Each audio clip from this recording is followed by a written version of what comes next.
आज अल्ताफ भाई ने ये महफिल सजाई और जाके कहने लगे हजरत आशिकों का हुजूम देख के जी कर रहा है कि और भी अगर खर्चे की नौबत आए तो अकेला खर्च करने के लिए तैयार हूं। यहां ठहर के मैं एक बात कहूं, मैं आज तक उस दीवाने को नहीं भूला जिसने किसी महफिल में यह सुना था कि जिस जगह हुजूर की महफिल सजती है वहां हुजूर आया करते हैं। बंदा गरीब था, सुने कफील भाई, सुन लिया कि जहां महफिल सजती है वहां हुजूर आते हैं। बंदा गरीब था लेकिन दिल से लग गई, एक दिन इतनी बड़ी महफिल करूंगा कि लोग उस महफिल में आके बैठेंगे। जानते पूरी जिंदगी थोड़ा थोड़ा करके कमाता रहा और जब इकट्ठा हो गया उसने हुजूर की महफिल सजा ली। हुजूर की महफिल सजाई, इतना बड़ा इंतजाम था कि लोग पूछते थे उससे, बिजनेसमैन हो, सर्विसमैन हो, जमींदार हो? कहता था नहीं, मैं जूतियां सिलता हूं, जूतियां सिलता हूं। का इतना बड़ा इंतजाम, उसकी आंख में आंसू आ गए। उसने कहा ये एक दिन की मेहनत नहीं, ये मेरी बरसों की कमाई लगी है, ये मेरे बरसों की कमाई लगी है। किसी ने कहा बताओ कहना क्या चाहते हो? कहा जिस दिन से ये सुना है ना जहां महफिल होती है वहां हुजूर आते हैं, उसी दिन से महफिल सजाने की ठान ली थी और थोड़े थोड़े करके बचाता रहा। आज मैं इस हालत को पहुंचा तो मैंने हुजूर के नाम की महफिल सजा डाली है। अल्लाह अकबर। पूरी रात महफिल चलती रही, रात भर रोता रहा। जब महफिल खत्म हो गई सारे लोग अपने घर चले गए। अगले दिन ये किसी काम से बाजार में गया और उसी आलिम से मुलाकात हुई जो उसके घर हुजूर का जिक्र करने आया था। इसने दौड़ के सीने से लगाया, कहा मुबारक हो, तेरी आमद कामयाब हो गई। कहा क्या हुआ? कहा तुम तो महफिल करके अपने घर चले गए, मैं भी बिस्तर पे लेटा, जब आंख लगी मेरे ख्वाब में मदीने वाला आ गया था।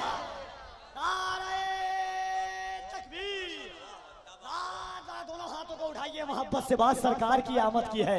नारे तकबीर, नारे रिसालत, सरकार की आमद, आका की आमद, दाता की आमद, हज़रत मुफ्ती हम्माद साहब क़िबला, पैगाम हक़ को इस्लाह कॉन्फ्रेंस, उलमाए अहले सुन्नत। वो भाई वो कहता हुजूर आए, सीने से लगाया, फरमाने लगे जा तेरी भी बख्शिश हो गई है और जितने तेरी महफिल में आके बैठे थे अल्लाह ने सबकी मगफिरत फरमा दी है। तो ये इश्क के जो सौदे होते हैं ना, अलग ही रंग होता है, अलग ही रंग होता है इश्क के सौदों का। प्यार करें हुजूर से। सुना है आप हर आशिक के घर तशरीफ लाते हैं, मेरे घर में भी हो जाए चरागा या रसूल अल्लाह। हुजूर आते हैं ना, आप मेरे घर में भी हो जाए चरागा या रसूल अल्लाह। ये रिवायत सारे उलमा जानते हैं। हुजूर ने फरमाया जो बेतवज्जोही में मुझ पे दुरूद पड़ता है उसका दुरूद फरिश्ते लेके आते हैं और जो दिल से मुझ पे दुरूद पड़ता है मैं अपने कानों से उसका दुरूद सुना करता हूँ। सरकार की आमद की बात आ गई तो वाला वाकया सुना दीजिए, सौदा वाला। भाई एक जिक्र सुनिए विलादत हुजूर की। मैं 13 साल से इस लाइन में हूँ, पहली दफा मुफ्ती साहब से सुना था।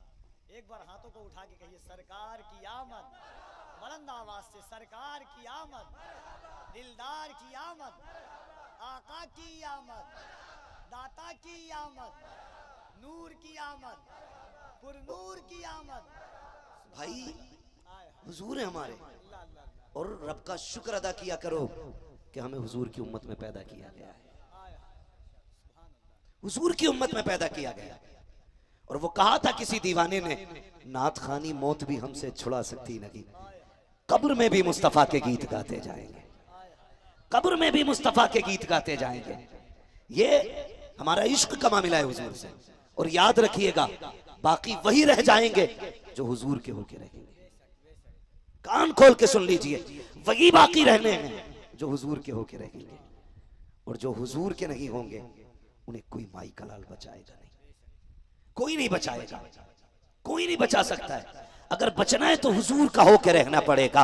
तारीख का ये वर्क पलट दूं, मेरे हुजूर का जिक्र करने वाले को अल्लाह कैसे बचाया करता है। तारीख का एक बाप पलटा, मैं मुताले में मसरूफ था, मैंने एक नाम देखा, तारीख में एक खातून का नाम आया है, नाम सौदा है। ये उस दौर की खातून है जिस दौर में बेटियों को जिंदा दरगौर किया जाता था। अल्लाह अकबर, जब बाप बेटी को देखना गवारा नहीं करता था, बेटी को बाप अपना सामने रखना गवारा नहीं करता था, उस दौर में इस बच्ची ने माँ के शिकम से जन्म दिया। इसके घर का नौकर आके कहता है, मालिक बड़ी काली बच्ची पैदा हुई है, उसका चेहरा सख्त काला है। बाप ने कहा जल्दी जा, यहाँ खूबसूरत बेटियों को बाप नहीं देखता है, तू काली की खबर लेके आया है, जा जाके उसे जंगल में दफन कर दे। जैसे इतना खादिम ने सुना, उसे जंगल की तरफ लेके गया, कत्ल करने के इरादे से जमीन पे रख के तलवार निकाली, कत्ल करना चाहता था। इतने में आवाज आती है, जालिम से कत्ल न करना। जैसे इतनी आवाज आई, इसके हाथ रुक जाते हैं और सोचने लग जाता है ये आवाज किधर से आई है। फिर गौर किया तो फिर दिमाग ने कहा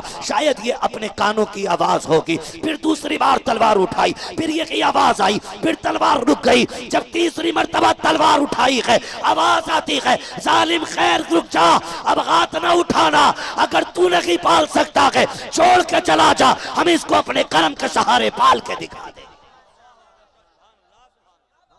अपने कर्म से पालेंगे। गरीब तवज्जो है, अभी गरीब नौकर था, ख्याल आया जिसको बचाने की गैब से आवाजें आ रही हैं, ये कोई बरकत वाली बच्ची होगी, कोई बरकत वाली होगी। बच्ची को लेके घर चला गया, पाला, संभाला, पढ़ाया।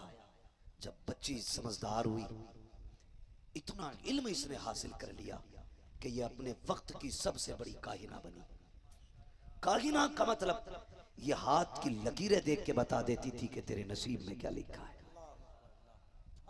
बड़ी मशहूर, जिस शहर से गुजरती थी आवाज आती थी, लोगों सौदा आ रही है। जिसे तकदीर के बारे में पता करना है, सौदा को हाथ दिखाओ, अपने कल के बारे में पता कर लो। ये जिधर से निकलती भीड़ लग जाया करती थी, जिस राह से गुजरती भीड़ लग जाया करती थी। इत्तेफाक देखो, एक दिन इसका गुजर मुस्तफ़ा के ननियाल मदीना शरीफ से हो रहा है। जब मदीने शरीफ से यह जवानी के आलम में गुजर रही है, उसी वक्त मदीने की गलियों में बच्चियां खेल रही हैं, बड़े बूढ़े भी जवान भी बैठे हुए हैं। उन्हीं छोटी बच्चियों में मेरे नबी की प्यारी अम्मी सैयदा आमीना भी मशगूल है। किसी ने आवाज दी और लोगों लाइन लगा लो, सौदा आ रही है, आज अपनी तकदीर के बारे में पूछो, हाथ दिखाओ, पूछो कल क्या होने वाला है। लाइन लग जाती है, सब अपना हाथ दिखा रहे हैं। इसको अल्लाह ने इतना इल्म दिया था, ये हथेली देखती और कल बता देती, हथेली देखती और कल बता देती, हथेली देखती और कल बता देती। भीड़ आती रही जाती रही। हजरत आमीना दूर खड़े होकर के ये मामला देख रही थी। किसी ने कहा आमीना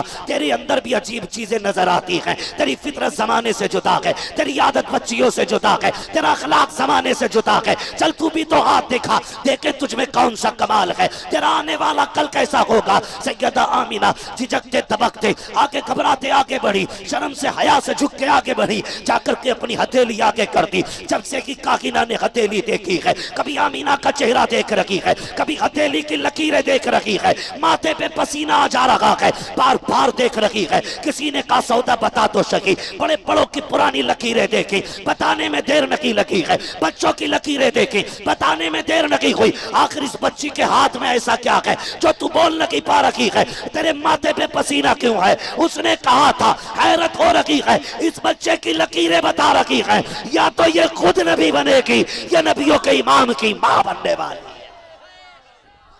नारे तकबीर, नारे रिसालत, मसलके आला हजरत, मसलके आला हजरत, सरकार की आमद, सरकार की आमद, मुख्तार की आमद। ये खुद नबी बनेगी या नबियों के इमाम की मां बनेगी। हम समझ गए इसे बचाया इसलिए गया था क्योंकि इसकी जबान से नबी के आने से पहले मिलाद का ऐलान कराना था, इसलिए बचाया गया, क्योंकि इसकी जबान के जरिए जमाने में महबूब की आमद का ऐलान कराना है। अब मैं चैलेंज के साथ कहता हूँ, दुनिया एक कुफ्र की ताऊती ताकतों को जो ये कहते थे नबी पैदा हुए तो अब्दुल मुत्तलिब ने गलियों में ऐलान का इरादा किया, अल्लाह ने जबान पे ताला लगा दिया था। वो ये कहते हैं कि ताला इसलिए लगाया कि मिलाद का तज़किरा शिर्क है। मैं कहता हूं तू नहीं जानता कि नादान, जरा सोच तो सकी। जब अब्दुल मुत्तलिब घर से निकले गए तो दरवाजा किसका था? आगे अबू जहल का दरवाजा, अबू लहब का दरवाजा, उतबा शैबा का दरवाजा। ताला इसलिए लगाया अब्दुल मुत्तलिब महबूब का तज़किरा कुफ्र वालों में नहीं, जब भी किया जाएगा ईमान वालों में किया जाएगा, ईमान वालों में किया जाएगा। अब जब भी हुजूर की बातें होंगी ईमान वालों में होंगी, ईमान वालों में होंगी। नाथ खानी मौत भी हमसे छुड़ा सकती नहीं, कब्र में भी मुस्तफा के गीत गाते जाएं। नाथ खानी कितना बड़ा अमल है। मेरा इमाम, मेरा इमाम बाबू, कई सारी ऑलरेडी फरमाइशें मेरे पास मौजूद है बैठे। इंशाल्लाह मैं कोशिश करता हूं कि किसी किसी की तो फरमाइश पूरी कर ही जाऊं।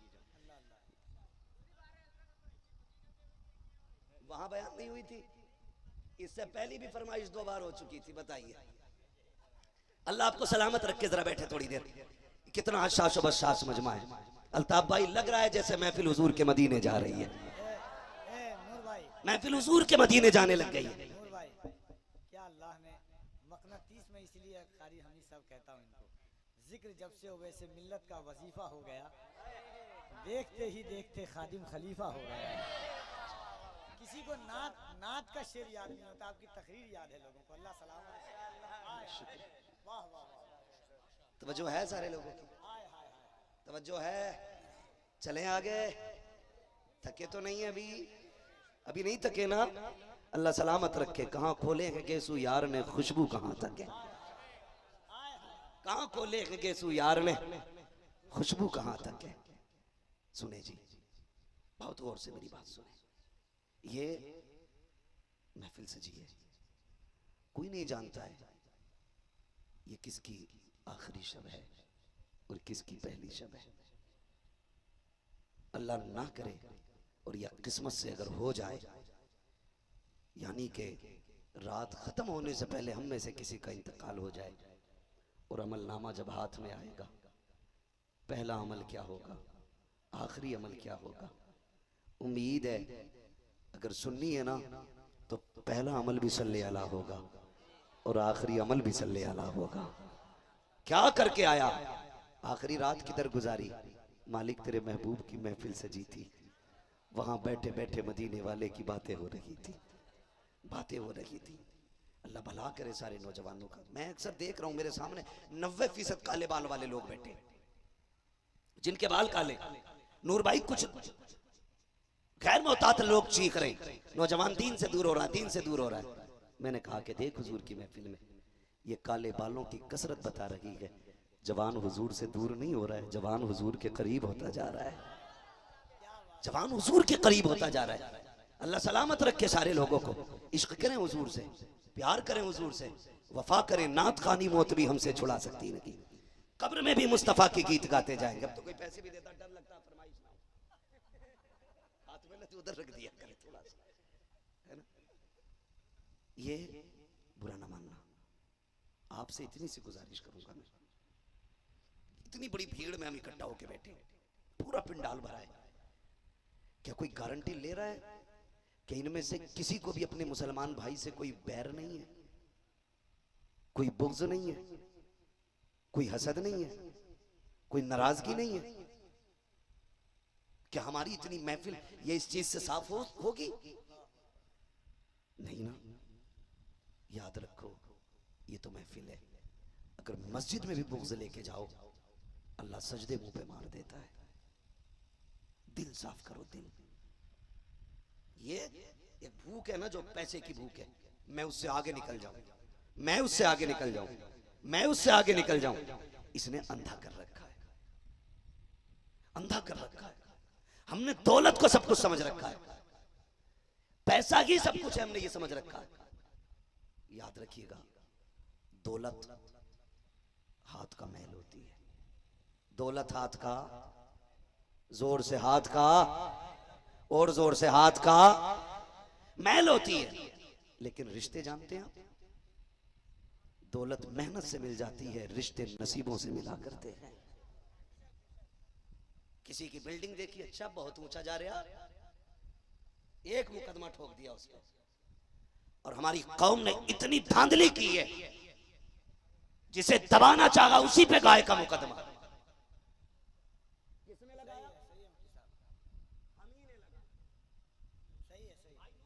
को जेल में किसने फंसाया? हमने। हमें किसने फंसाया? कफील अंबर ने। कफील अंबर को किसने फंसाया? मौलाना अब्दुल हमीद ने।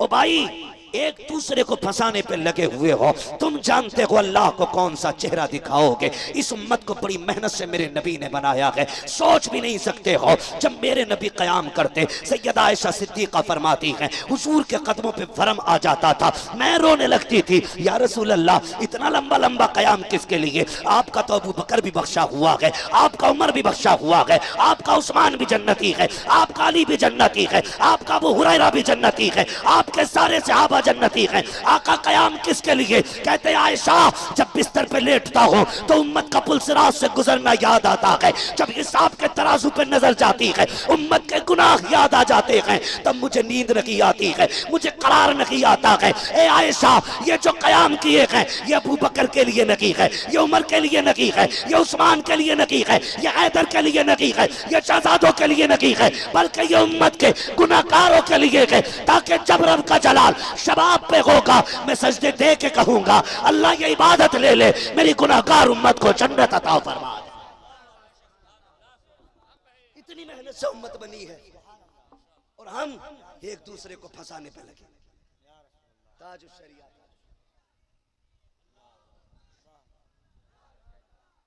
बुरा तो नहीं लग रहा आपको? बुरा तो नहीं लग रहा आपको? मेरी तकरीर तबे यार को बेचैन करती है, सबब क्या है? वही कहता हूं जो दिल पर गुजरती है, वही कहता हूं जो दिल पर गुजरती है। हुजूर का रिश्ता जानते हो आप? क्या जानते हो हुजूर के रिश्ते के बारे में? खुदा की कसम खा के कहता हूं, अल्लाह की इज्जत की कसम, कोई बाप अपनी औलाद के लिए इतना नहीं रोया होगा जितना मेरा नबी हम गुनाहगारों के लिए रोया है। नहीं रोया होगा कोई भी जितना मेरा नबी रोया है। और रिश्ते, खुदा करे तो हुजूर का मदीना देख के आना, किस्मत ले जाए तो मर जाना वहां जाके। मेरे नबी ने कहा था, मुमकिन हो सके मेरे मदीने में आके मर जाना, मेरे मदीने में आके मर जाना। या रसूल अल्लाह क्यों? फरमाया अगर यहां मर भी ना सको तो मदीने में मरने की तमन्ना लेके मर जाना। या रसूल अल्लाह क्या मिलेगा? फरमाया अगर तुम मदीने में दफन होने की तमन्ना लेके मर गए, दफन हिंदुस्तान के कब्रिस्तान में होगे, कयामत में उठाए मदीने के कब्रिस्तान से जाओगे। वो कहा था किसी ने, आ गए कब्र में भी छुड़वाने। दर्द कितना है उम्मती के लिए, हाँ इतना काफी है नौकरी के लिए, इतना काफी है जिंदगी के लिए, रख ले आका जो नौकरी के लिए। खुदा तौफीक देना। नौजवानों, मैं उन नौजवानों से गुजारिश करूंगा जो गर्मी काटने के लिए ठंडी जमीनों के चक्कर लगाते, स्कूल कॉलेज अपनी यूनिवर्सिटी से छुट्टी मिलती है ना, तो कहते हैं अब कुल्लू मनाली जाना है, फला जगह जाना, हमें तो नाम भी नहीं आती, ठंडी जगहों के नाम, कश्मीर जाना है। वो यार अगर छुट्टी मिल जाए तो हुजूर का मदीना देख के आना, हुजूर का मदीना देख के आना। खुदा की कसम उसी दिन से जिंदगी बदल जाएगी, उसी दिन से जिंदगी बदल जाएगी। वो कहा था किसी ने लौट कर आ गया मक्के से मदीना न गया, जाता भी कैसे जब आका ने बुलाया ही नहीं। ये वो हैं जो मकरू जाते हैं और जो आशिक जाते हैं, उनकी कहानी। वो कहा था लौटा के मदीने से उबैद अपना बदन ही, जो रूह थी वो अब भी मवाजा पे खड़ी है।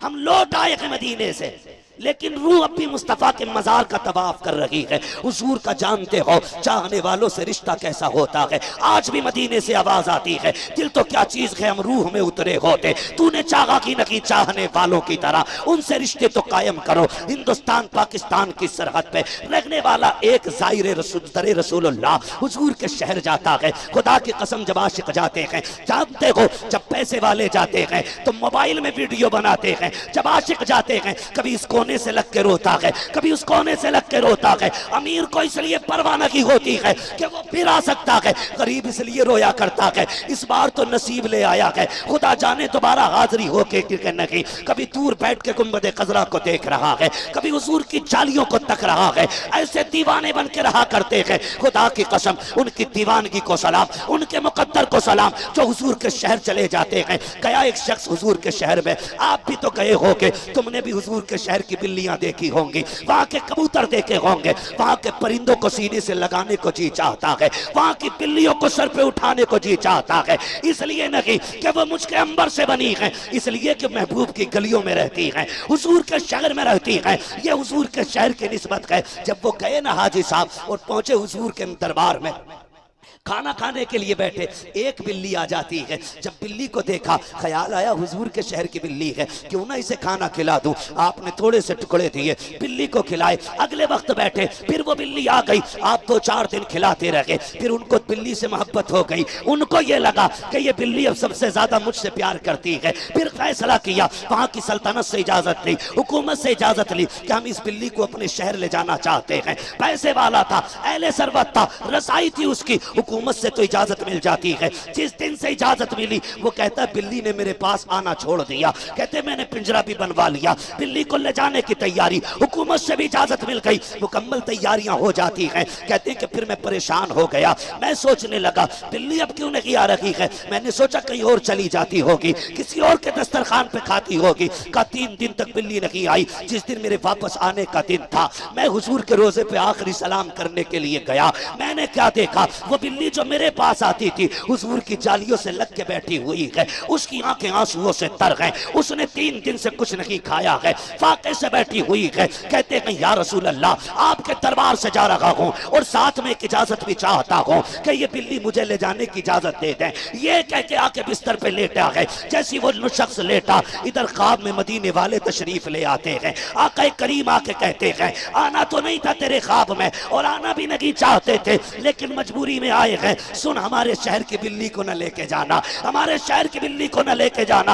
आका ये मुझसे मानूस हो चुकी है, मेरे साथ खाना खाती है, हुजूर क्यों न लेके जाऊं। कहते जब से तूने ले जाने का नाम लिया है, ये 3 दिन से मेरी जालियों से लगी रहती है और रोती रहती है, इसने 3 दिन से कुछ नहीं खाया है। ये कहती या रसूल अल्लाह, फाके से मरना गवारा है, तेरे दर से दूर होना गवारा नहीं हो। इश्क करो हुजूर से यार, चाहो हुजूर को, मोहब्बत करो। खुदा की कसम अगर वो जानवरों को इतना नवाज सकते हैं तो हमें कितना नवाज सकते हैं, हमें कितना नवाज सकते हैं। जिसे चाहा दर पे बुला लिया, जिसे चाहा अपना बना लिया। ये बड़े करम के हैं फैसले, ये बड़े नसीब की बात है, ये बड़े नसीब की बात है। ओ भाई, हुजूर से वफा करो, हुजूर से मोहब्बत करो। और खुदा की कसम जो कीमत गुलामों की गुलामी की मेरा नबी लगा सकता है ना, वो दुनिया का कोई अमीर नहीं लगा सकता, लगा ही नहीं सकता। जो कीमत मेरे हुजूर लगा सकते कोई नहीं लगा सकता। सहाबा फरमाते हैं इस्लाम का इब्तदाई दौर है, आज हमें अपने रिश्तों की कदर नहीं। मेरे नबी मिंबर पे बैठे और मिंबर पे इरशाद फरमाते हैं जिससे अपने लोग नाराज हों वो मेरी महफिल से उठ के चला जाए। किसने कहा ये? हुजूर ने। जिससे अपने नाराज हो वो मेरी महफिल से उठ जाए। आज मुझे बताएं कितनों की मां नाराज होगी, कितनों के बाप नाराज होंगे, कितनों के भाई नाराज होंगे, कितने बहन से रूठ के बैठे होंगे, कितने रिश्तेदारों से बिगाड़ के जलसे में आए होंगे। बताओ, अगर हुजूर अपनी महफिल से उठा सकते हैं तो ऐसे लोग दुनिया के किसी कोने की महफिल में जाके बैठ जाएं जिनसे अपने नाराज हो। बताओ उन पे कर्म कैसे होगा, उनके लिए रहमत के दरवाजे कैसे खुलेंगे। बताओ ना, हमें भी बताया जाए। जो कीमत हुजूर लगा सकते हैं ना, वो कोई नहीं लगा सकता। जब मेरे नबी ने इतना कहा ना, जिससे अपने नाराज हो वो मेरी महफिल से उठ जाए। एक नौजवान से अभी उठे, दौड़ लगा दी घर की तरफ, घर चले गए और खाला का दरवाजा खटखटाया। अंदर से खाला की आवाज आई, कौन? का भांजा। का तू कैसे आ गया? का दरवाजा खोल, आज बात मेरी नहीं मेरे यार की बात हो गई है, मेरे महबूब की बात है। का कहना क्या चाहते हो? का बात यह है मेरे महबूब ने कहा है जिससे उसके अपने नाराज है ना, उससे मैं भी नाराज हूं। तू दरवाजा खोल और वादा कर कि तू मुझसे राजी हो गई है। उसने कहा किस महबूब की बात करते हो? कहा तू जिसे गालियां देती है, जिसे बुरा भला कहती है, उसी महबूब ने कहा है जिससे अपने नाराज हैं मैं उससे राजी नहीं हूं। इतना सुना ना तड़प गई, कहने लगी चल ये बात यहां नहीं होगी, अब हुजूर के कदमों में चल के होगी। तवज्जो है आप?